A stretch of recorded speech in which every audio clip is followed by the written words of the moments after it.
that said, you know, here's how we're going to zone the schools, here's where the kids from this neighborhood will go to school, you know, here's where this school will be built.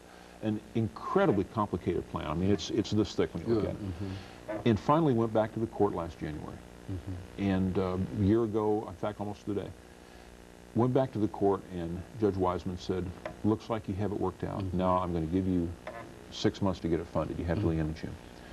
So we went to the council, and we went to the community, and we said, look, we've got this thing worked out, and the biggest thing about it, the thing that's really going to please the most people is this business of busing kids clear across town because federal court said so is about to end.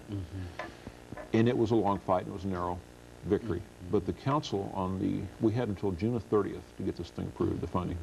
28th of June, the council approved funding. They said, go ahead and do it. Approved it by 1 vote. And so you've got all of the funding necessary, all of the funding that you require for this project. Got the funding lined up. A slight tax increase, not to directly pay for the construction, but to pay for the bonds that would build these buildings, much like you make a house payment.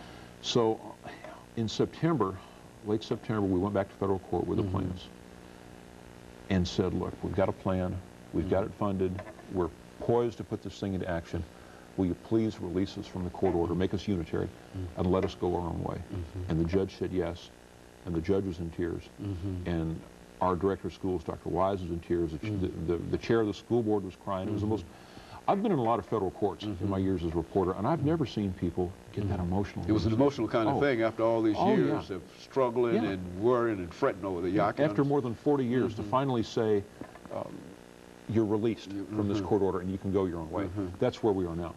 And we are looking at, the board, as we speak, is looking at some potential zoning plans for this fall that would start making changes this fall, August of 1999, and start sending kids to school closer to home. Well, I think what most people are concerned about in reference to that is that to make sure that you don't develop, as a result of this, some of the conditions that were that occurred prior to the 1950s, which is to say the dual kind of system. And I think that's the fear that I heard expressed when a large number of folks talked about it and whatnot.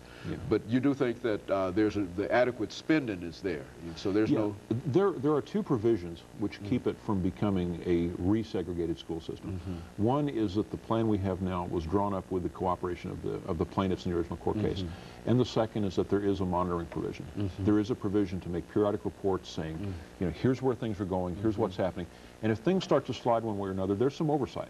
This isn't a question of just turning the school system loose. Some way to make the adjustments that are necessary in order to make sure that there is some kind of real commitment to doing things from the court's point of view, a correct way from the court's point of view after 40 years of being under the direction of the court. Would that be a fair assessment? After 40 some odd years of being in and out of court and close to 30 years of being under a court order, we don't want to go back.